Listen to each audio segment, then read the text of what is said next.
जब मैं पतंजलि के आने वाले 20, 25, 50 वर्षों की योजनाओं की बात कर रहा हूं और लोगों को लगे कि स्वामी रामदेव सामाजिक, आर्थिक, राजनीतिक, धार्मिक, आध्यात्मिक स्तर पर क्या करने वाले, उसकी रणनीति का खुलासा करे, आगे की कार्य योजनाओं को दुनिया के सामने रखे, अपने आगे के आंदोलन की रूपरेखा रखे, तो लोग आशंकित हो जाते हैं। अब क्या होगा, अब किसकी बारी है, अब क्या नई तैयारी है। अब किसी से कोई प्रतिशोध लेने के लिए हम काम नहीं कर रहे हैं, बल्कि इस देश की सनातन संस्कृति को विश्व संस्कृति के रूप में प्रतिष्ठापित करने के लिए अगले सेवा के आयाम घड़ रहे हैं। एक उड़ान भर रहे हैं कि कैसे पूरा विश्व योग और अध्यात्म के आश्रय से अपनी समस्याओं का समाधान खोजे। सनातन संस्कृति में ही वैश्विक समस्याओं का समाधान है। जिस तरह से पूरी दुनिया नशा, वासना, हिंसा, क्रूरता, आपाधापी, शोषण, अन्याय, युद्धों के दौर से गुजर रही है, पूरी दुनिया में एक विकट संकट है कि कैसे यह दुनिया सुरक्षित रहेगी। बहुत तरह के प्रश्न हैं। यदि हम एक आरोग्य की बात लें, lifestyle disease, chronic disease, incurable disease, bacterial viral fungal disease, जिसको देखो हर दूसरा आदमी मोटा है, कोई मोटा है, कोई पतला है, कोई ओवरवेट है, कोई अंडरवेट है, किसी को बीपी, किसी को शुगर, बीपी शुगर के कॉम्प्लिकेशंस, किसी को कैंसर के कारण से पूरे घर परिवार तबाह हो गए। लाखों करोड़ रुपए खर्च करके भी लोगों को आरोग्य कहां मिल पा रहा है। हर चौथे आदमी को फैटी लिवर की प्रॉब्लम है, हर चौथे आदमी को। भारत में करीब 30 से 40 करोड़ लोगों को फैटी लिवर की प्रॉब्लम है, जो कभी भी लिवर सिरोसिस में तब्दील हो सकते हैं और 50 लाख रुपए से 1 करोड़ रुपए का खर्च आएगा खाली फैटी लिवर में, लिवर ट्रांसप्लांट करने के। और जिनको हेपेटाइटिस है, उनके जो वायरस लोड है उनको कंट्रोल करने में 3 से 5 करोड़ रुपए का खर्च आ जाता है। कहां एक एक व्यक्ति करोड़ों करोड़ रुपए का खर्चा करेगा अपने लिवर को ठीक करने के लिए? कैसे किडनी ट्रांसप्लांट कराएगा, कहां लंग ट्रांसप्लांट कराएगा, कहां हार्ट के ऑपरेशन कराएगा? कैसे एक एक व्यक्ति स्ट्रेस, एंजाइटी, डिप्रेशन, किसिजोफ्रेनिया के दौर से गुजर रहा है, ओसीडी का शिकार है, over thinking, negative thinking, distraction, बहुत बुरी हालत है, wrong action, reaction, inaction, distraction में। और फिर ऊपर से देखता है कि मैं जाऊं तो कहां जाऊं, करूं तो क्या करूं। तो पतंजलि भारत ही नहीं पूरे विश्व को स्वस्थ बनाने के संकल्प के साथ काम कर रहा है। और इस पतंजलि की सेवा में इंडिया टीवी भी एक बड़ी भूमिका निभा रहा है। उसके लिए भी एक बार बहुत बहुत अभिनंदन है आदरणीय श्री रजत शर्मा जी के लिए, ऋतु जी के लिए। और भोर में जब मैं वहां पर इंडिया टीवी पर कार्यक्रम करता हूं तो खाली आपको 2-4 चेहरे दिखते होंगे कि ये तो हुसैन भाई उधर बैठे हैं, अमित भाई बैठे हैं, ज्योत्सना जी, पूजा जी हैं, प्रिया जी, मीनाक्षी जी, इधर स्वामी रामदेव हैं, फिर अलग अलग रोगों से जो लाभान्वित हुए लोग वो बैठे हुए हैं। इसके पीछे अनिता जी, पंकज जी, करीब 25 लोगों की टीम सुबह सुबह काम करती है, सुबह 4-5 बजे जाग करके, और करोड़ों लोगों के स्वास्थ्य की सुध लेते हैं। ये तो एक सेवा है। कितने लोग रोग मुक्त हुए, कितने लोग नशा मुक्त हुए, कितने लोग नैराश्य से, अलग अलग प्रकार की कुंठाओं से, प्रमाद से मुक्त हुए हैं। क्या समस्या एक है क्या? और एक योग से कितनी समस्याओं का समाधान हो सकता है। जो योग करेगा वो रोग मुक्त रहेगा, जो योग करेगा कोई नशा नहीं करेगा, जो योग करेगा कोई हिंसा नहीं करेगा, वो युद्ध और घृणा तो कभी किसी से नहीं करेगा। कितनी बड़ी बात है। आज युद्धों का दौर है, नशे का दौर है, वासना का दौर है, आपाधापी, शोषण, अन्याय, घृणा, नफरत फैली पड़ी है। आखिर मिटेगी कैसे? एक योग लोगों के जीवन में समाहित हो जाए तो जीवन बदल जाता है। एक तो ये कार्य हुआ है। और मात्र यहां हम रुक नहीं गए। योग मूलक उद्योग हमने स्थापित किया और आज आत्मनिर्भरता का सबसे बड़ा पर्याय पतंजलि बना है। आत्मनिर्भरता की सबसे बड़ी प्रेरणा पतंजलि बना है। जिस तरह से एक आर्थिक गुलामी के दौर से देश गुजर रहा था, शिक्षा की गुलामी, चिकित्सा की गुलामी, सांस्कृतिक वैचारिक गुलामी, आत्म गुलामी और कंठाओं से देश गुजर रहा था, इस देश को सभी प्रकार की आर्थिक गुलामी, शिक्षा चिकित्सा की गुलामी, वैचारिक गुलामी, सभी कुंठाओं से बाहर निकाल करके आत्मगौरव के साथ जीने का कि कोई दिशा दे रहा है तो पतंजलि दे रहा है। यह बहुत बड़ा कार्य है। करोड़ों लोगों का आरोग्य हमने दिया, उनको जीवन की दिशा दी, यह तो एक पक्ष है। लेकिन इसके साथ साथ हमने करोड़ों लोगों को आत्मसम्मान और स्वाभिमान के साथ जीना सिखाया, लाखों लोगों को रोजगार प्रत्यक्ष रूप से और करोड़ों लोगों को आत्मनिर्भर बनने के लिए प्रेरणा दी।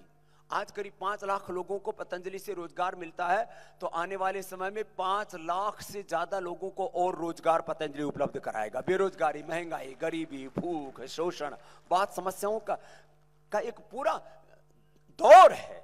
और इतना ही नहीं, आज हम भारत के 50 करोड़ घरों तक पहुंचे हैं।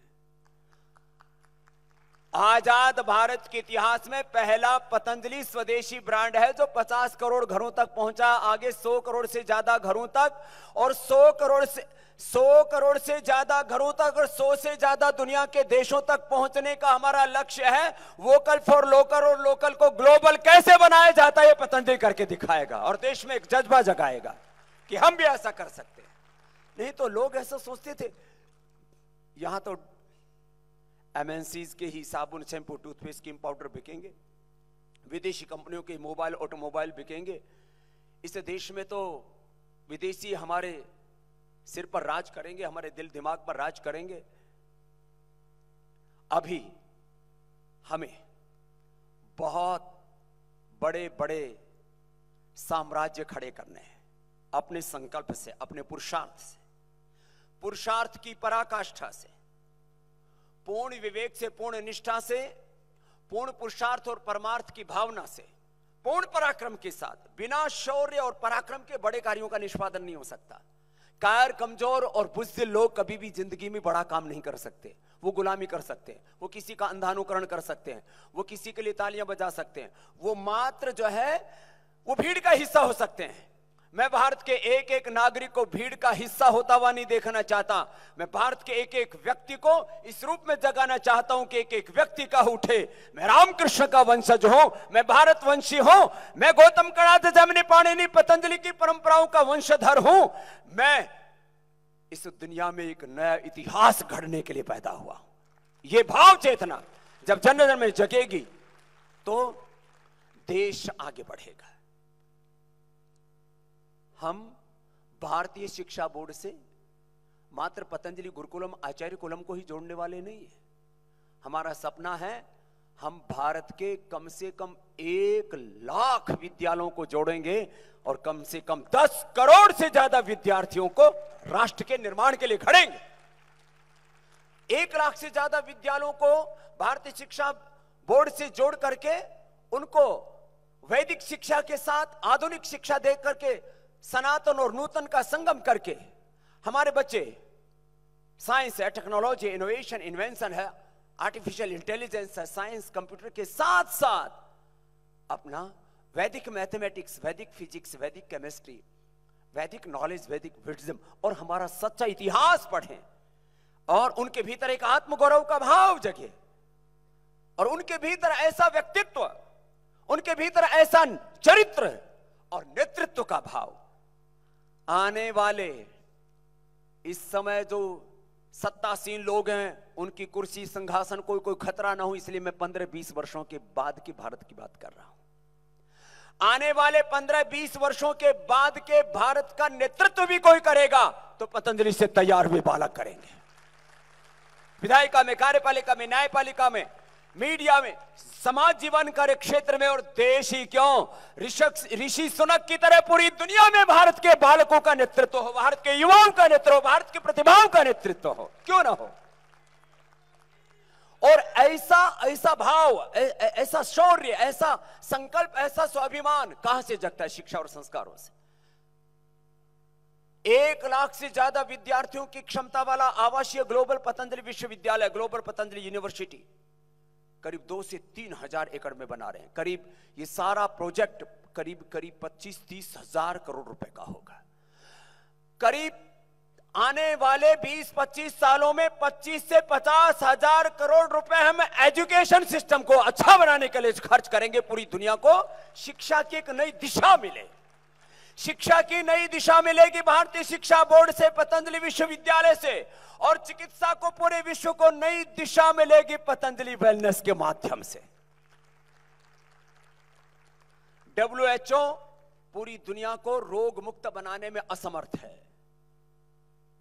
वो मेडिकल माफियाओं का, वो मेडिकल इंडस्ट्री का, वो ड्रग माफियाओं का एक तरह से गुलाम सा बन करके रह गया है, खामोश है।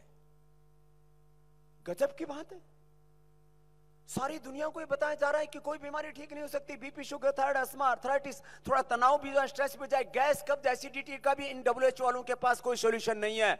और एक भारत का सनातन का सन्यासी है जिसने सारी समस्याओं का स्थायी समाधान दिया। तो ये शिक्षा की गुलामी, ये चिकित्सा की गुलामी, और इसके लिए बोले स्वामी जी इतना पैसा आएगा कहां से? 25-50 हजार करोड़ नहीं, हम आने वाले 20-25 वर्षों में 1 लाख करोड़ रुपए से ज्यादा की चैरिटी इस देश के लिए करेंगे। लोग पूछते हैं स्वामी रामदेव 4 बजे से लेकर के रात को 10 बजे तक इतना पुरुषार्थ क्यों करता है? न बीबी, न बच्चे, न घर, न परिवार, और फिर भी इतना बड़ा कारोबार, सुबह से शाम तक हुंकार भरता रहता है। मकसद क्या है? मकसद कोई घर परिवार बसाना नहीं, मकसद इस बसी हुई दुनिया को उजड़ने से बचाना है। अपना घर परिवार, अपना संसार, अपना बिजनेस, व्यापार तो सारी दुनिया कर रही है, फिर सन्यासी भी यही किया, तो फिर सन्यासी का सन्यास किस बात का? तो बोले ये होगा कैसे? कम से कम 5 कंपनियों की लिस्टिंग होगी जिनका नेटवर्थ, जिनका मार्केट कैप कम से कम 5 लाख करोड़ रुपए से ज्यादा होगा। और सेबी का नियम है कि 25% तो आपको बाजार में लिक्विडेट करना ही होगा, तो 1 लाख करोड़ रुपए तो यहीं से लेंगे। लोगों ने शेयर मार्केट से पैसे लेकर के अपने महल बनाए, अपनी बीबी के लिए जहाज खरीद के लाए, 5-5 करोड़ की घड़ियां खरीद करके लाए, और ऐसे टाइम गवा दिया। स्वामी रामदेव को कोई शौक नहीं है, न घड़ी का शौक है। घड़ी तो टाइटन की है, ये भी समय देखने के लिए, और कोई मतलब नहीं है। न घड़ी का शौक है, न गाड़ी का शौक है, न मोबाइल का शौक है, न सोना चांदी का शौक है। लेकिन एक शौक है, एक संकल्प है कि मैं अपनी आंखों के सामने अपनी भारत माता को परम वैभवशाली देखना चाहता हूं, और इस भारत माता को परम वैभवशाली बनाने के लिए अखंड प्रचंड पुरुषार्थ करते हुए अकेला ही नहीं, आप सबको साथ में लेकर के आगे बढ़ना चाहता हूं। इसलिए देश के वो प्रबुद्ध जन जिन्होंने अलग अलग क्षेत्रों में इस राष्ट्र निर्माण के लिए अपनी अपनी एक भूमिका निभाई है, अब एक नई उड़ान के लिए, एक नई भूमिका के लिए आपको तैयार करने के लिए हमने आमंत्रित किया है कि 1 लाख से ज्यादा बच्चे जब पूरी दुनिया के 200 देशों के आकर के पतंजलि विश्वविद्यालय में पढ़ेंगे, यूरोप के भी बच्चे आएंगे, मिडिल ईस्ट के भी बच्चे आएंगे, अमेरिका के, ब्रिटेन के भी बच्चे आएंगे, ऑस्ट्रेलिया के भी बच्चे आएंगे। यूक्रेन में हमारे बच्चे युद्ध के दौरान जब वापस आए तो पता लगा लाखों विद्यार्थी तो हमारे यूक्रेन में मेडिकल और इंजीनियरिंग की शिक्षा पाने के लिए गए हुए थे। रसिया से बच्चे आएंगे, चाइना से भी बच्चे आएंगे, और चाइना के बच्चों को इस तरह से हम घड़ देंगे कि चाइना युद्ध करने की नहीं, भारत के सामने नतमस्तक होने के लिए तैयार हो जाएगा। इस तरह से, क्योंकि भारत तो उसका गुरु है। दलाई लामा जी कहते हैं भारत मेरा गुरु देश है, वो मेरा शत्रु देश नहीं है। तो जब दुनिया के 200 देशों के बच्चे, आप सोचकर ही देखो कितना अच्छा लगता है, जब दुनिया के 200 देशों के बच्चे आकर के पतंजलि विश्वविद्यालय में पढ़ेंगे, दुनिया के 200 देशों के बच्चे छोटे छोटे आकर के पतंजलि योगपीठ में आकर के वो मॉडर्न साइंस पढ़ेंगे, इंजीनियरिंग की शिक्षा लेंगे, मेडिकल की शिक्षा लेंगे, एग्रीकल्चर, एनवायरमेंट, वो आर्टिफिशियल इंटेलिजेंस के साथ साथ सारे आधुनिक युग की शिक्षा के साथ साथ जब पूरी दुनिया के 200 देशों के बच्चे वेद मंत्रों का पाठ करेंगे, वेद की ऋचाओं का पाठ करेंगे, तो कितना अच्छा लगेगा। भगवत गीता का पाठ करेंगे, योग करेंगे। यह है सनातन की विश्व विजय की यात्रा। सनातनी संस्कृति के नाम पर अभी भी भारत में कहीं कहीं जो तनातनी चल रही है, यह सनातनी संस्कृति नहीं है। हम किसी को नीचा नहीं दिखाना चाहते। माना कि कुछ लोग यहां पर अपना अपना मजहबी एजेंडा चला रहे हैं, एक रिलीजियस टेररिज्म फैला रहे हैं, कुछ गजवाए हिंद का ख्वाब देखे बैठे हैं, कोई सिर तन से जुदा के नारे घड़ रहे हैं यहां पर, कोई पूरे देश को, पूरी दुनिया को इस्लाम में तब्दील करने की बात सोचता है, कोई पूरी दुनिया को ईसाईयत में तब्दील करने की बात सोचता है। हम किसी रिलीजियस टेररिज्म का ख्वाब नहीं देख रहे हैं। और ये जो रिलीजियस टेररिज्म फैला रहे हैं, जो मेडिकल टेररिज्म फैला रहे हैं, मेडिकल अनार्की फैला है, जो पॉलिटिकल टेररिज्म, और एक तो और अति अलग ही तरह का टेररिज्म है, इंटेलेक्चुअल टेररिज्म, बौद्धिक आतंकवाद। इन सारे आतंकवादों का समाधान है आध्यात्मिक और सांस्कृतिक राष्ट्रवाद और मानवतावाद। यह है पतंजलि का सपना। और इस सपने को पूरा करने के लिए हम सुबह 4 बजे से लेकर के 10 बजे तक स्वयं तो पुरुषार्थ कर ही रहे हैं। आज से 30 साल पहले हमने यात्रा शुरू की योग, आयुर्वेद और स्वदेशी के साथ साथ अब वैदिक शिक्षा, भारतीय शिक्षा और भारतीय चिकित्सा के नूतन नव आयाम घड़ने के लिए हम इस समय एक नई उड़ान भरने के लिए जो प्रतिबद्ध हैं। तब मैं कहना चाहता हूं कि पतंजलि का सपना कोई मात्र भवन बनाना ही नहीं है। भवन तो बने हैं, पूरी दुनिया में जितना बड़ा किसी भी आध्यात्मिक स्पिरिचुअल इंस्टीट्यूशन के पास जो इंफ्रास्ट्रक्चर पतंजलि के पास है, और इंफ्रास्ट्रक्चर के साथ जो एक डिवाइन करेक्टर पतंजलि के पास है, वैसा किसी गैर सरकारी संस्था के पास नहीं है। यह भी आपको गौरव होना चाहिए कि पूरी दुनिया में इतने बड़े बड़े लोगों के पास साम्राज्य है, धन है, दौलत है, ऐश्वर्य है, आखिर पतंजलि ये क्या कर रहा है?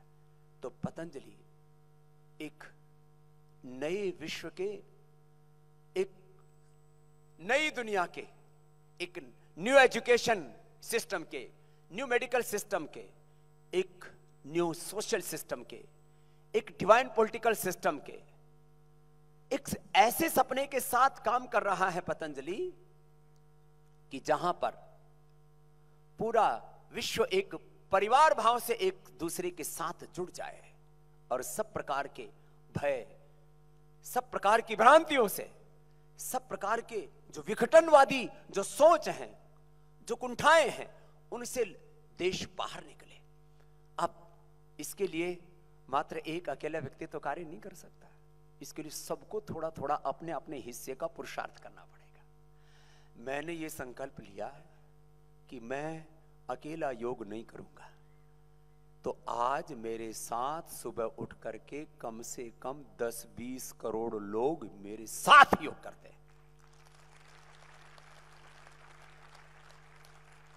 और अब मेरा सपना है कि आधी से ज्यादा आबादी पूरी दुनिया की योग करे। पूरी दुनिया में नंबर्स का खेल है, किस पंथ को, किस मजहब को, किस धर्म को, किस संस्कृति को, किस पॉलिटिकल सिस्टम को, किस आइडियोलॉजी को, किस थॉट प्रोसेस को पूरी दुनिया के लोग कितनी संख्या में फॉलो कर रहे हैं, फिर उसके आधार पर अपनी ताकत का मूल्यांकन करते हैं। अब ये लोगों के सपने धरे के धरे रह जाएंगे जो मजहबी आतंकवाद, उन्माद और अलग अलग प्रकार के विध्वंस समाज में फैला रहे हैं। अब आने वाले 5-10 वर्षों में दुनिया की आधी से ज्यादा आबादी योग करेगी। यह है योग की सनातन संस्कृति की विश्व विजय की यात्रा। तुम संख्या के आधार पर दुनिया को किसी एक इज़म में लाना चाहते हो, किसी कोई एक फेथ को तुम दुनिया पर थोपना चाहते हो। हमने पूरी दुनिया पर कोई भी कुछ भी थोपा नहीं। हमने कहा सत्य की राह पर चलो, सत्य में विजयते, न्याय की राह पर चलो। सत्य और न्याय को ही हमने धर्म कहा है। यह तो धर्मस्ततो जय जो महाभारत का उद्घोष है, जो हमारी संसद में धर्म चक्र प्रवर्तनाय लिखा हुआ है। यह धर्म क्या है? यह सत्य है, यह न्याय है। सत्य, न्याय और धर्म के आधार पर पूरी दुनिया चले, आखिर ये दृष्टि कहां से जाएगी? ये दृष्टि भारत से जाएगी। और भारत का जो बल है वो योग बल है। भारत का की जो ताकत है वो अध्यात्म है। इसको अब पूरी दुनिया सॉफ्ट पावर कह करके पुकार रही है। और आश्चर्य नहीं होना चाहिए कि वापस जो दुनिया के कुछ देश हमसे बिछुड़े थे, भारत को इतना शक्तिशाली बना देना है। आज हमारा रुपए गिर रहा है माना। अभी मुझे पता नहीं, आंदोलन के समय तो मैं रोज भाव ताव बताया करता था। क्या भाव चल रहा है डॉलर का, रुपए का? 82।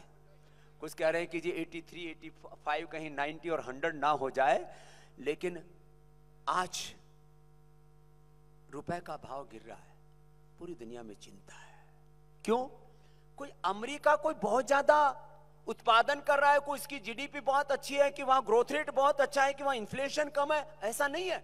उसने पूरी दुनिया में एक आर्थिक अराजकता, एक आर्थिक उन्माद और आतंकवाद कायम किया हुआ है कि किसी को कोई भी ट्रेड करना है तो डॉलर के साथ करेगा। क्या ऐसा नहीं हो सकता कि अपने भारत को हम इतना ताकतवर बना दें कि पूरी दुनिया रुपए में व्यापार करने लग जाए? ये डिमांड एंड सप्लाई का खेल है, कोई अमेरिका की ताकत नहीं है डॉलर का भाव बढ़ना। और जब भारत के रुपए की ताकत इतनी हो जाएगी कि वो डॉलर और पाउंड से भी क्या बड़ी हो सकती है? हो सकती है। तो फिर ये श्रीलंका कहेगा हम तो वैसे ही संकट में, हमको वापस ही बुला लो राम जी के राज में। श्रीलंका वापस कहेगा रामम शरणम गच्छामि।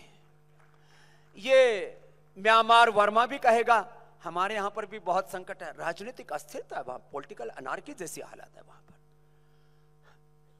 हम नेपाल हमारा मित्र देश है, उसके बारे में ज्यादा नहीं कहेंगे, वो तो हमारा सनातन धर्मी है, वो तो हमारा भाई है। तिब्बत वापस भारत का हिस्सा बनेगा। पीओके के बारे में तो अभी राजनाथ जी बोलकर क्या है, और मैं आज इस मंच से कह रहा हूं पाक अधिकृत कश्मीर फिर से भारत का हिस्सा बनेगा। अरे कश्मीर की बात छोड़ो, पाकिस्तान दरिद्रता के दौर से गुजर रहा है। जिस दिन भारत शक्तिशाली हो गया, आर्थिक दृष्टि से, सामाजिक दृष्टि से, राजनीतिक दृष्टि से, सांस्कृतिक दृष्टि से भारत में एकता, अखंडता और समृद्धता पूरी तरह से कायम हो गई, तो ये पूरा का पूरा पाकिस्तान रहेगा भारत की शरण में। मुझे भी ले लो। अरे अफगानिस्तान, इन पूरे कौन से हो कठमुल्ले, क्या बोलते हैं उनको, तालिबान, तालिबानी भी कहेंगे हमें भी राम की शरण में ले लो। महाराजा रणजीत सिंह के समय तक तो हमारा साम्राज्य वहां तक था ही, कोई नई बात नहीं कह रहा हूं। मैं तो कह रहा हूं ईरान भी संकट में है, इराक भी संकट है।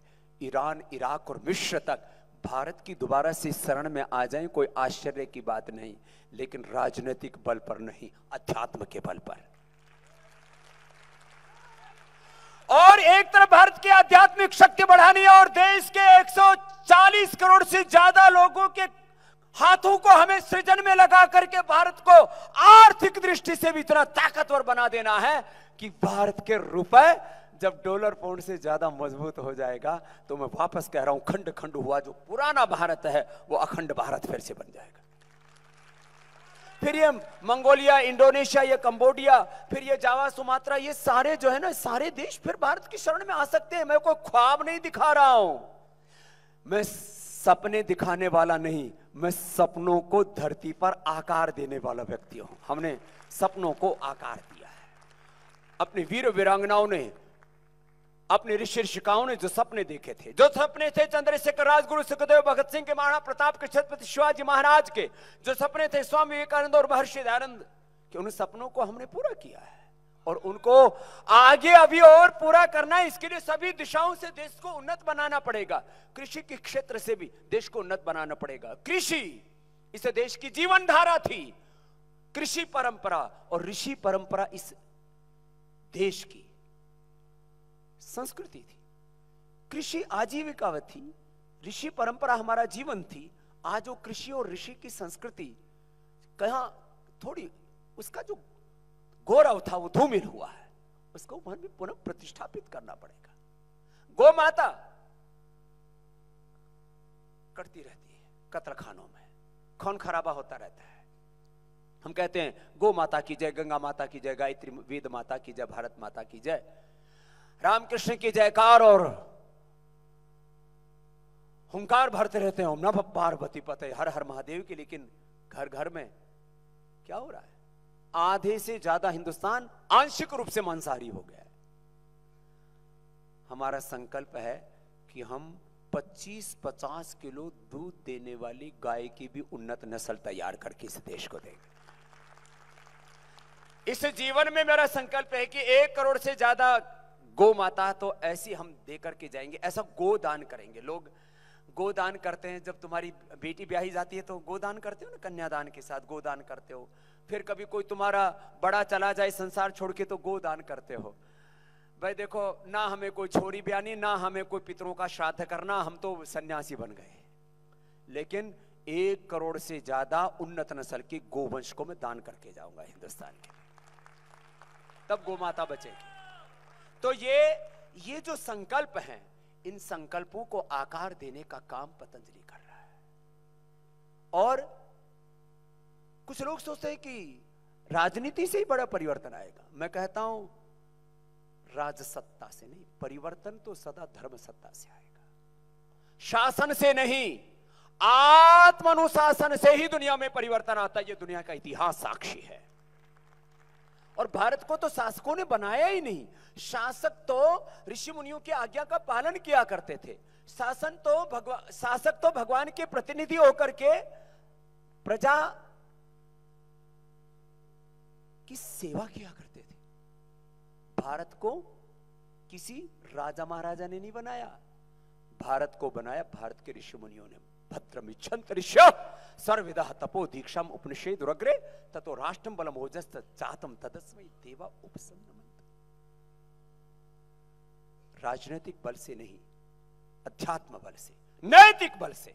नैतिक बल इतना हो हमारे देश के बच्चों का, देश के युवाओं का, कि उनके चरित्र पर कोई अंगुली ना उठा सके। आज मां बहन बेटियों के साथ जब हम दुराचार देखते हैं, कहीं पर हिंसा देखते हैं, मोब लिंचिंग देखते हैं, या कुछ भी जब देश में इस तरह की विपरीत परिस्थितियां देखते हैं, तो मुझे लगता है अरे कहां हम ऋषियों की संतान, कहां इतने गिर गए हम। वापस इस देश को इतना ज्यादा इसका नैतिक बल, इतना ज्यादा इसका आत्म बल बढ़ा देना है। भारत में किसी को भी देखो तो उसमें राम और कृष्ण का, सीता का चरित्र दिखे। चंदन है इस देश की माटी, तपोभूमि हर ग्राम है, हर बाला देवी की प्रतिभा, बच्चा बच्चा राम है। ऐसा देश क्यों नहीं बना सकते हम? और ऐसा देश घड़ने के लिए पुरुषार्थ तो करना पड़ेगा। और उस पुरुषार्थ की पराकाष्ठा को हमने किया है 3 दशकों से नहीं। स्वामी रामदेव पिछले लगभग 45-50 वर्षों से अखंड योग और कर्म योग की साधना कर रहा है, निवृत्ति मूलक प्रवृत्ति कर रहा है, योग मूलक उद्योग कर रहा है, निष्काम भाव से अकर्ता होकर के कर्म कर रहा है, भगवान की पूजा मान करके, भारत माता की आराधना मान करके हम यहां पर कर्म कर रहे हैं। कुछ पाने के लिए नहीं। क्या पाना? कोई सत्ता, कोई संपत्ति, कोई सम्मान, कोई पुरस्कार। न सत्ता चाहिए, न संपत्ति चाहिए, न तो हम कामये राज्यम न स्वर्गम न पुनर्भवम। कामये दुख तप्ता नाम प्राणे नाम अर्तिनाश्रम के भावना के साथ जैसे मैं जी रहा हूं, मैं चाहता हूं ऐसे इस देश में हर गांव में, हर गली में, हर मोहल्ले में, हर नगर महानगर में ऐसे ऋषियों की संतानें जिस दिन खड़ी हो जाएंगी, उस दिन भारत परम वैभवशाली बनेगा। यह है सनातन संस्कृति का गौरव। और इस सनातन संस्कृति के गौरव को खड़ा करने के लिए अब ऐसा तो हो नहीं सकता कि अकेला स्वामी रामदेव, स्वामी जी आगे बढ़ो हम तुम्हारे साथ, और पीछे देखा तो रास्ता साफ। ऐसा तो नहीं हो सकता। बोले अरे भगत सिंह तैयार होना चाहिए, फिर से विवेकानंद और दयानंद तैयार होने चाहिए। बोले पड़ोसी के घर में। ऐसा नहीं। हमने तो गीत गाए हैं क्या? भगवान आर्यों को ऐसी लगन लगा दे, देश और धर्म की खातिर, हाँ देश और धर्म की खातिर मिटना इन्हें सिखा दे भगवान आर्यों को। फिर राम कृष्ण निकले घर घर गली गली से, अर्जुन व कर्ण जैसे योद्धारण स्थली से, भीष्म से ब्रह्मचारी और भीम महाबली से, भीम महाबली से फिर से कोई दयानंद, हाँ फिर से कोई दयानंद जैसा ऋषि दिखा दे भगवान आर्यों को, ऐसी लगन लगा दे देश और धर्म की खातिर, जीना इन्हें सिखा दे भगवान आर्यों को। आपको राम बनना पड़ेगा, आपको कृष्ण बनना पड़ेगा, आपको बुद्ध बनना पड़ेगा, आपको शुद्ध बनना पड़ेगा, आपको महावीर बनना पड़ेगा। राजस्थानी में तो एक गीत गाते हैं, कायर सके न झेल फकीरी, कायर सके न झेल फकीरी, अलबेलारो खेल फकीरी, अलबेलारो खेल फकीरी, अलबेलारो खेल। ओ कायर सके न झेल फकीरी, कायर सके न झेल फकीरी, अलबेलारो खेल फकीरी, अलबेलारो खेल फकीरी, अलबेलारो। तो आप ऐसा ये फकीरी बाणा के लिए तैयार हो? घर से अनुमति लेके आए हो? कहीं पत्नी एफआईआर तो नहीं दर्ज करा देगी पीछे से? मोदी जी साथ ही बैठी है उधर। जोरदार अभिनंदन है आप सबका। ये कोई फकीरी बाणे की नहीं है, वो तो एक शब्द प्रयोग है। मेरा रंग दे बसंती चोला गाया है बहुत। जिस चोले को पहन शिवाजी खेले अपनी जान पे, जिसे पहन झांसी की रानी मिट गई अपनी शान पे। आज उसी को पहन के निकला, आज उसी को पहन के निकला हम मस्तों का टोला। मेरा रंग दे बसंती ही चोला माए, रंग दे बसंती। तो ये बसंती चोला क्या है? एक संकल्प हृदय में धार लिया। एक व्यक्ति क्या कर सकता है, इसकी राजनीतिक रूप से मिसाल है नरेंद्र मोदी जी। एक बार जोरदार अभिनंदन है उस महामानव का, उस देव पुरुष का। एक व्यक्ति क्या कर सकता है?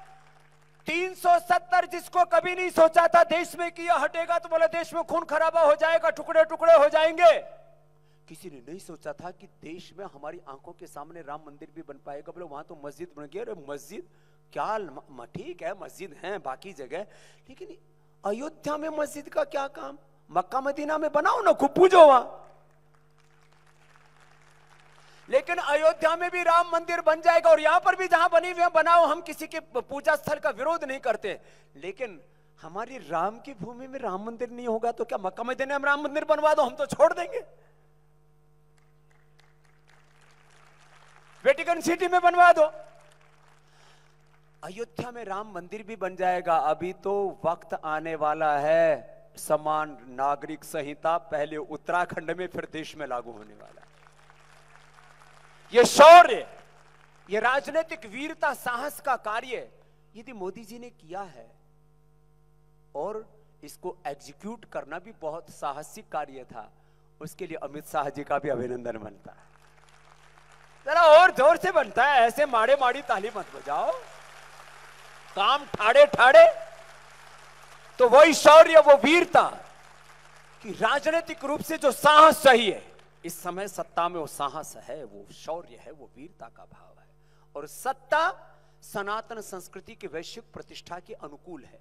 सत्ताएं कभी भी सनातन संस्कृति का गौरव पूरी तरह से प्रतिष्ठापित नहीं कर सकती। सत्ताएं उसको गौरव देने के लिए सामूहिक रूप से जब कोई अवसर आए तो आगे आ सकती है। भारत की आजादी के 75 वर्षों के इतिहास में पहली बार प्रधानमंत्री रहते हुए किसी प्रधानमंत्री ने गंगा में स्नान किया। गंगा स्नान, हमारे यहां तो हर बच्चा गंगा में स्नान करता, हम तो गंगा जी में घंटों घंटों तैरते थे। लेकिन प्रधानमंत्री अपने पद पर रहते हुए और शासकीय तौर पर अपनी यात्राएं बनाए और गंगा में नहाए, माथे पर तिलक लगाए, शिव को माथा नवाए, ये भारत ने पहली बार देखा है। मीन्स ये सनातन का गौरव काल है। और कुछ लोग कह रहे हैं 2024 में क्या होगा। मैंने कहा अभी तो 10 साल आराम से बैठे हुए कपालभाति अनुलोम विलोम करो।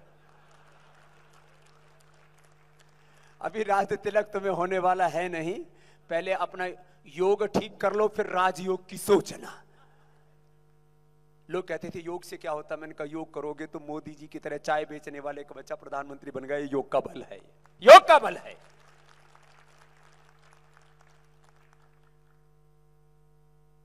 अब्दुल कलाम साहब रोज शीर्षासन क्या करते थे? एक मछली बेचने वाले का बच्चा देश का राष्ट्रपति बन सकता है। ये योग का बल है, ये अध्यात्म का बल है, ये सनातन का बल है। मत पंथ कुछ भी हो, क्या फर्क पड़ता है पूजा पाठ की पद्धतियों से। एक पहाड़ में घास काटने वाली अनपढ़ मां का बेटा देश के सबसे बड़े सूबे का मुख्यमंत्री बन सकता है, तो ये योग का बल है।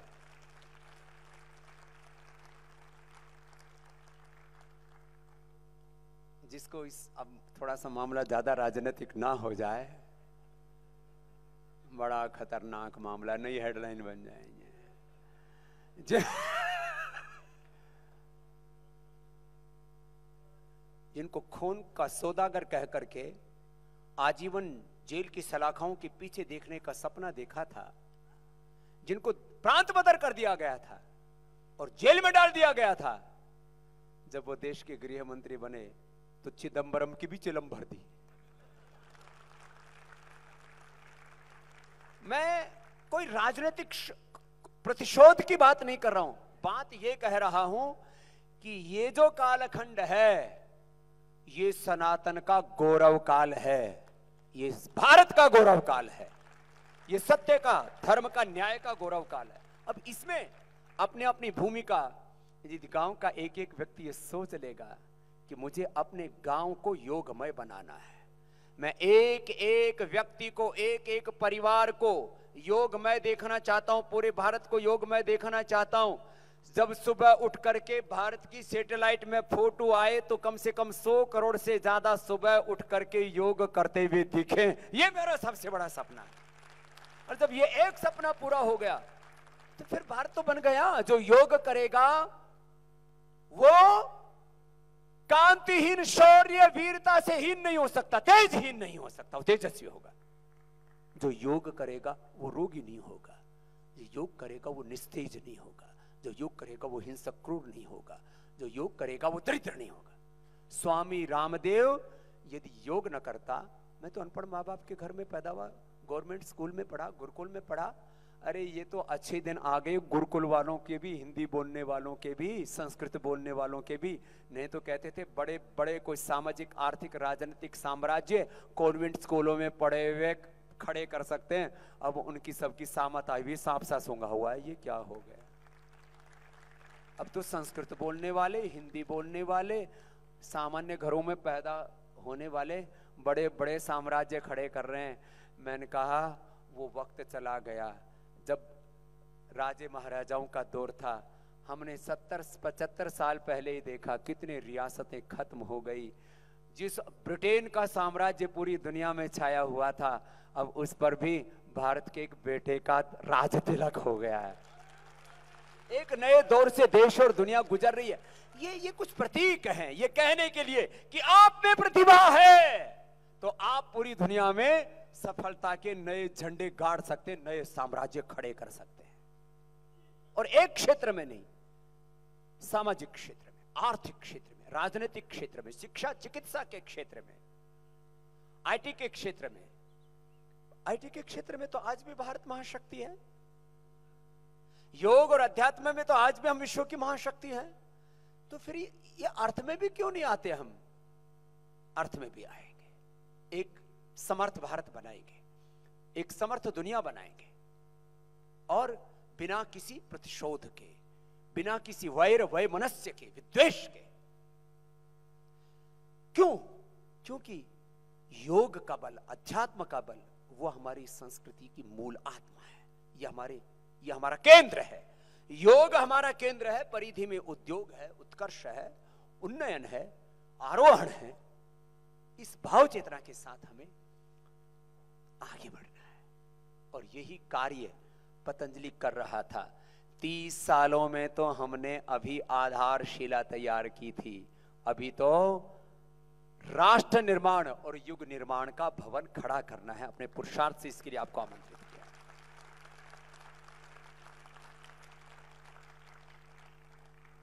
पूज्य आचार्य जी बता रहे थे, जब हमने पतंजलि योगपीठ बनाना शुरू किया तो हमारे पास में 25-30 लाख रुपए भी पूरे नहीं थे, और 25-30 करोड़ बोल गया आचार्य जी, करीब 100 करोड़ का प्रोजेक्ट है। अभी फेज 2 का मैंने जब रिनोवेशन कराया, उसको वेलनेस में बदला, 100 करोड़ तो उसके रिनोवेशन में खर्च हो गए। हमने शून्य से सृजन करना सीखा है। जब हरिद्वार में मैं आया था तब मेरे पास में 1 कौड़ी भी नहीं थी। गांव की भाषा में बोलते हैं ना, चवन्नी भी नहीं थी। ब्रिटेन में बोलते हैं एक पैनी भी नहीं थी। खाली मन में एक संकल्प था कि मैं जिस सनातन परंपरा में, ऋषि परंपरा में पैदा हुआ हूं, मैं ऋषियों का वंशधर हूं, मुझे उस ऋषि परंपरा को गौरव दिलाना है। और बस अभावों और संघर्षों में हमने काम किया। एक बोले मेरे बारे में, देश के एक बहुत बड़े अखबार में लेख छपा कि स्वामी रामदेव हरिद्वार में साइकिल पंचर की दुकान चलाया करता था।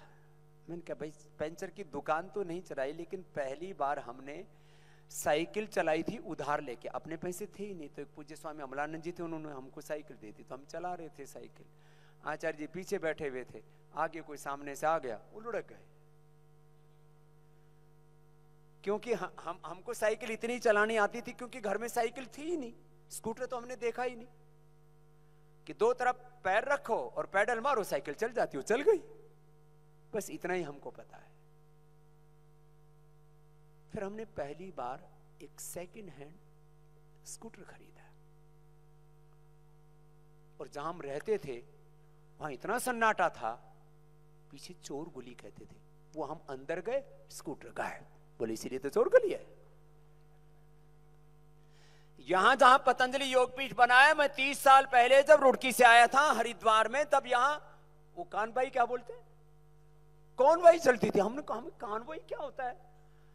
तो बोले जी एक आगे पुलिस की गाड़ी चलेगी, एक पीछे, और बीच में बस होगी, नहीं तो लूट लेंगे बीच में।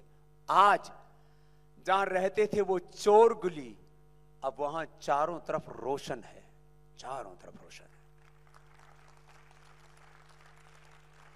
ये जहां कॉनवाई चला करती थी, जहां हमने 25,000 रुपए बीघा जमीन खरीदी, वहां 25 लाख, और सड़क पर तो 1-1 करोड़ का भाव कर रखा। मैंने कहा कनाड प्लेस बना दिया। साधु जंगल में मंगल करता है, लोक मंगल विश्व मंगल के लिए जीता है। विश्व मंगल साधना के हम हैं मौन पुजारी। तो भाई हमने अभावों में ये सेवा शुरू की थी, संघर्षों के बीच में। लगभग 10 साल तक मैंने ट्रेन में, कभी रिजर्वेशन मिल गया तो ठीक है, नहीं तो 5 साल तो पक्का बिना रिजर्वेशन के। कभी भी अब कहीं भी जाना है, बैठ के चल पड़े, क्या है उसमें, भारत का दर्शन होता है। आदरणीय एनपी सिंह साहब, एक बार जोरदार अभिनंदन इन महामानव का, एक बार पुनः, कि भारत बोध के साथ बच्चों की बोध परंपरा, उनका ज्ञान, उनकी ज्ञान परंपरा आगे बढ़े। तो आप जब बिना रिजर्वेशन के चलोगे, महात्मा गांधी जी कभी कभी चला करते थे, तभी तो पता लगेगा भारत किस स्थिति में जी रहा है, और इस भारत को हमें उन्नत बनाना है। भारत का उद्धार करने के लिए अब कोई नया अवतार नहीं लेने वाला, कोई महापुरुष, कोई देवात्मा, कोई अवतारी पुरुष। भारत का उद्धार करने के लिए आप और हम सबको पुरुषार्थ करना है। बिना रिजर्वेशन के ट्रेनों में यात्रा की। एक बार मुझे लेफ्टिनेंट जनरल MM वालिया ने बुला लिया, नॉर्दर्न कमांड के चीफ थे। उधमपुर में मेरा शिविर था, उसमें जनरल, कर्नल, ब्रिगेडियर सब आने वाले थे। अब मुझे रिजर्वेशन नहीं मिला, तो मैं तो ऐसे ही डब्बे में घुस गया और टिकट ले लिया। टिकट के बिना नहीं चले, देखो भैया। हाँ, नहीं तो बहुत से बाबा तो ऐसे ही बोलो, बाबा जाया तो जेल में, या तो रेल में, क्या फर्क पड़ता है। तो हमने कहा नहीं, टिकट तो लेनी है, भारत की राष्ट्रीय संपत्ति का नुकसान नहीं होने देना। अब हमारे साथ कुछ सामान भी था। मुझे याद है हम तो कितनी बार, जब बर्थ पर जगह नहीं होती तो 2 बीच के बर्थ में ऐसे लेट करके ऐसे आए।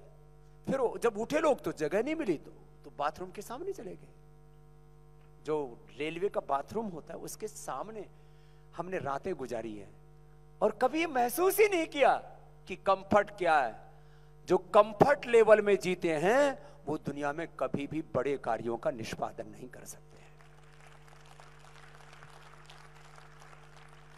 अब तो यहां बहुत कंफर्ट है। आज जिस हॉल में तुम बैठे हुए हो, ये भारत का सबसे सुंदर हॉल है, पतंजलि यूनिवर्सिटी का। ऊपर देखते हो तो चकाचौंध सी है। सामने क्या दिख रहा है?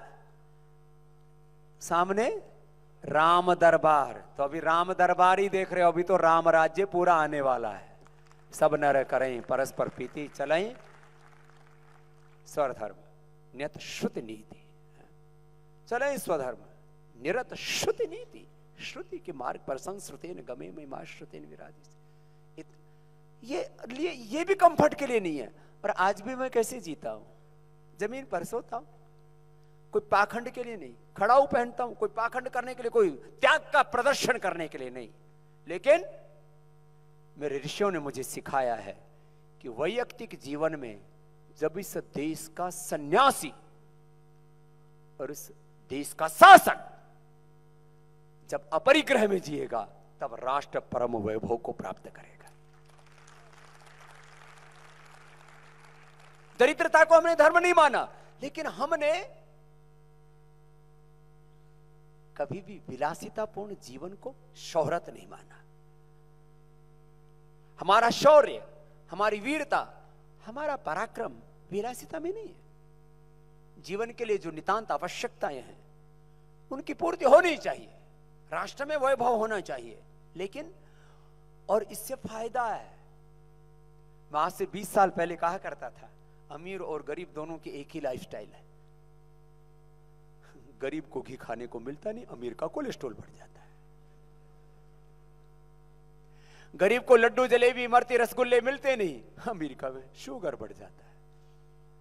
गरीब को बिस्तर मिलता नहीं, वो मुलायम सा मखमली ऐसे डब्बे खाने वाला। एक बार मैं यूके में गए तो बिस्तर में घुस गए नीचे, मैंने कहा ये क्या है, बोले बिस्तर है। मैंने कहा बिस्तर है या कब्र है ये? गरीब को मुलायम बिस्तर मिलता नहीं, अमीर की कमर में दर्द होता है, दोनों चारपाई पर सोते हैं। बजाओ ताली। तो क्यों कंफर्ट में जीने की सोचते हो, जब वही सूखी रोटी खानी है और गरीब के पास बैंक बैलेंस होता नहीं और तुम्हारा बैंक बैलेंस तुम्हारे बच्चे छीन लेते, बोले जा बापू अब हरिद्वार जा। और जो तेरे पास माल जमा है वो हमें दे दे, बाबा के पास बहुत माल है। ये हंसी मजाक की बात है, इसको कोई सीरियसली मत लेना। लेकिन आपको बात में ये कहना चाहता हूं, कंफर्ट में जीने की मत सोचना। सोचना ये, जैसे हमारे एनपी सिंह साहब यहां पर बैठे हुए हैं, ये चाहते तो पूर्ण कंफर्ट की लाइफ जी सकते थे। न तो ये टायर्ड हैं, रिटायर्ड तो कतई नहीं है, और टायर्ड और रिटायर्ड से भी ज्यादा खतरनाक होता है एक्सपायर। बोलिए कोई काम कर नहीं। मैं भारत के करीब 20-25 करोड़ जो अपने आप को रिटायर मान बैठे, सेवानिवृत्त मान बैठे, उनको प्रवृत्त करना चाहता हूं राष्ट्र धर्म की आराधना में। क्यों ना हम राष्ट्र निर्माण में अपनी आहुतियां दें। ये भारत भूमि मेरी आराधना है, ये मेरी साधना है। ये भारत भूमि की पूजा करने के लिए मेरा जन्म हुआ है। मेरे साथ बोलो, माता भूमि ही पुत्रो हम पृथिव्या। ये धरती मेरी क्या है, मां है।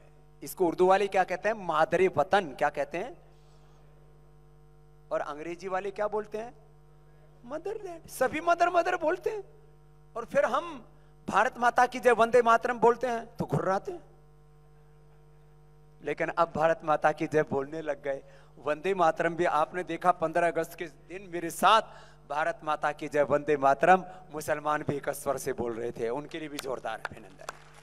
अच्छे लोग हैं, बस एक अच्छे संकल्प के साथ इस राष्ट्र को संगच्छध्वम संवदध्वम समो मनांसी जानता, हमें एक साथ में लेकर के चलना, एकत्व सह अस्तित्व विश्व बंधुत्व के साथ। यस्तु सर्वाणि भूतानि आत्मा भूत विजानत तत्र को मोह कह शोक एकत्व अनुपश्यत का जो उद्घोष अभी आप सुन रहे थे श्रद्धेय एनपी सिंह साहब से, ये एकत्व की, सह अस्तित्व की, विश्व बंधुत्व की, सामंजस्य की यात्रा है हमारी। परस्परम भावयन्तः श्रेयः परम अवाप्स्यते। हम किसी को डराते नहीं है, लेकिन हम किसी से डरते भी नहीं है। यह है भारत की भावना। हमारे यहां पर कुछ झूठ बोले जाते हैं, भारत 1000 साल से गुलाम रहा। मैंने कहा बाप रहा होगा तेरा गुलाम। मैं गुलाम नहीं रहा। बोले ये तो सच्चाई है। मैंने कहा 99% झूठ। भारत षड्यंत्रों का शिकार हुआ। अंग्रेजों ने किसी को गुलाम नहीं बनाया, ज्यादातर 99% क्या की? संधियां की। क्या की बोलो? संधियां की। हाँ? तो जो है संधियां हुई, गुलाम कहां हुआ? तो वो कैसे हुआ? बोले भाले लोग थे, बहका लिया। और पूर्ण रूप से तो भारत गुलाम कभी भी नहीं रहा। भारत में संधियां हुई, गुलामी नहीं थी, पूर्ण रूप से गुलाम नहीं था। और जिसको गुलामी का कुछ कालखंड मान भी ले, 1000 साल तो कतई नहीं था, कभी 150 वर्ष थोड़ा बहुत इधर उधर छुटर पुटर जो चलता भी रहा, तो उस समय भी भारत संघर्षरत था। ये इतिहास पढ़ाने की जरूरत है। हम गुलाम रहे हजारों वर्षों तक, ये मत पढ़ाओ अपने बच्चों को, आत्मग्लानि का भाव आएगा। हाँ, थोड़ा हम एक दूसरे से द्वेष तो जरूर करते रहे, और इसलिए हमारे यहां संध्या भी करते हैं, योस्मान द्वेष्टि यम वयम द्विष्मस्तंभो जंभे दत्मा, कि हमारा द्वेष नहीं होना चाहिए। और इस द्वेष के कारण से बहुत नुकसान हुआ देश को। द्वेष नहीं करना, जातीय द्वेष। ब्राह्मण क्षत्रिय वैश्य शूद्र दलित आदिवासी वनवासियों में आपस में द्वेष पैदा कर दिया। ये तो सनातन का नव संस्करण पतंजलि से अब पूरी दुनिया को जा रहा है कि यहां पर ब्राह्मण क्षत्रिय वैश्य शूद्र दलित आदिवासी वनवासी सब भारतवासी एक हो करके आगे बढ़ रहे हैं, एक भारत और श्रेष्ठ भारत के लिए सेवा कर रहे हैं। नहीं तो होता क्या था, अरे साहब ये ऊंची जाति, ये नीची जाति, अरे जाति ऊंची नीची क्या होती है, ऊंचा आदमी ये नीच आदमी। और बोलते भी थे, किसी को कोई उल्टा पुल्टा बोलना भी हो तो नीच है। कौन नीच कौन ऊंच? हम सब एक ईश्वर की संतान है, एक पूर्वजों की संतान है, एक धरती माता की संतान है, एक ईश्वर की संतान है। इस भाव चेतना के साथ अब हमें नए भारत को और नए युग को घड़ना है। अब कुछ मेरी बातें लोगों को काल्पनिक लग सकती हैं। आज से 30 साल पहले मैं जब कहता था कि पूरी दुनिया योग करेगी, बोले रामदेव का दिमाग खराब हो गया है। पूज्य आचार्य अभी थोड़ी देर पहले बोल करके गए कि स्वामी जी रोज नए पंगे रखते हैं, एक योजना खत्म नहीं रहती, दूसरी जगह खूंटे गाड़ देते हैं। मैं ऐसे ही परंपरा में जीना चाहता हूं। एक बड़ा स्टेटमेंट हो सकता है किसी के लिए, लेकिन मेरे जीवन का ये सिद्धांत है। मैं हमेशा संकटों और संघर्षों में ही जीना चाहता हूं। सुख के माथे सिल पड़े, सिला बोलते ना, पत्थर, सुख के माथे सिल पड़े जो प्रभु नाम बिसरा है। बलिहारी उस दुख को जो प्रभु प्रतिपल राम जपाए। राम का सिमरन तो तभी होता है ना जब आदमी संकट में होता है, जब कंफर्ट में आ जाता है। एक आदमी पेड़ पे चढ़ गया, खजूर के पेड़ पे या नारियल के पेड़ पे, अब नीचे उतरते समय पांव फूलने लगे। बोले हनुमान जी महाराज बचा लो, ये तो बड़ा तेरी सवामनी करूंगा। बीच में आए तो बोले सवामनी नहीं करूं तो आधी मनी तो जरूर करूंगा। जब बीच से भी थोड़ा और नीचे आ गया तो गाय का दूध 1 खड़का जरूर दे दूंगा। जब नीचे आ गया तो बोले हनुमान जी तुम और हम एक ही तो, अपने बच्चे भी पी लेंगे तो आपको तो ऐसे ही भोग लग जाता है। आदमी जो है जब संकट में होता है ना, तब बोले भगवान जी बचा ले। जब मौत एकदम चारों तरफ खड़ी हो, मैंने कम से कम 10-11 बार ऐसा देखा। सबसे पहले बचपन में तालाब में डूब गया था, गुचक गुचक पुचक पुचक हो रही थी, मुझे अभी भी याद है। ऊपर नीचे आते समय 1-2 बार तो आंखें खुली रहती है, तो मैं देख रहा था कोई है ही नहीं आता। भैंस चराते चराते पीछे से उसका पूंछ पकड़ के हम भी जोड़ में घुस गए। हमको नहीं पता था कि भैंस को तैरना आता और हमको नहीं आता। हमने सोचा कि ये जा रही, अपन भी वही चलते। किसी ने उठाया, एक भाई कूदा और फिर उल्टा किया। पड़ोस में शमशान था, एकदम सच्ची बात बता। पड़ोस में शमशान था, वहां उल्टा किया, उधर मुर्दे जल रहे थे। मैंने कहा रामदेव मरने से बच गया। ये बचपन की यही घटना याद है।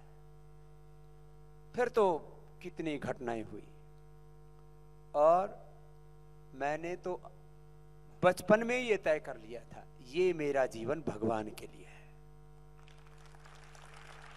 हमारे बच्चे तो भजन गाते हैं, भगवान मेरा जीवन संसार के लिए,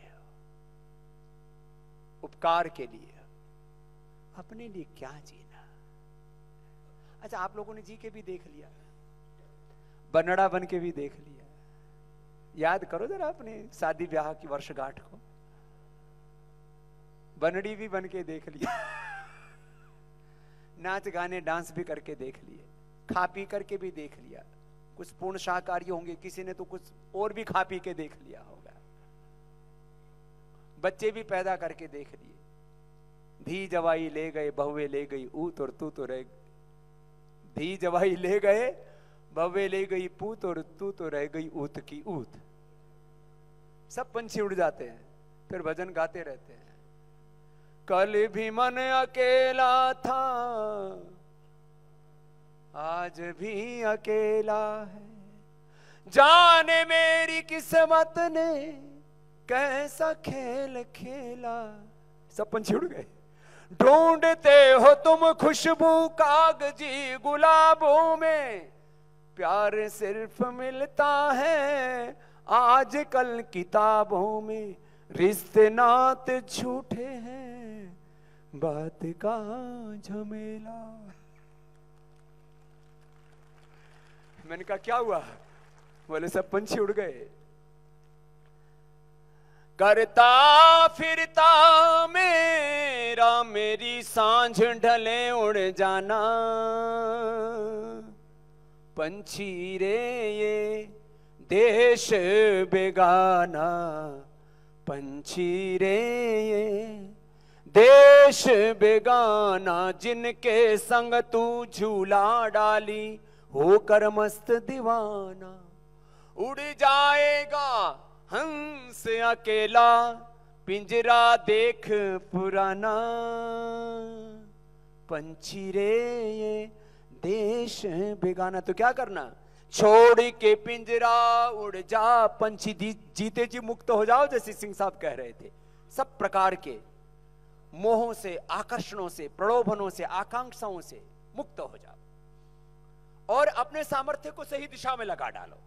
छोड़ के पिंजरा उड़ जा पंछी, कर ले और ठिकाना।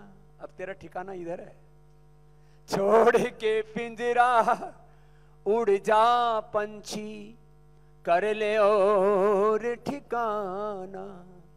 ऐसा राग सुना रे जिससे, ऐसा राग सुना रे जिससे मिट जाए आना जाना,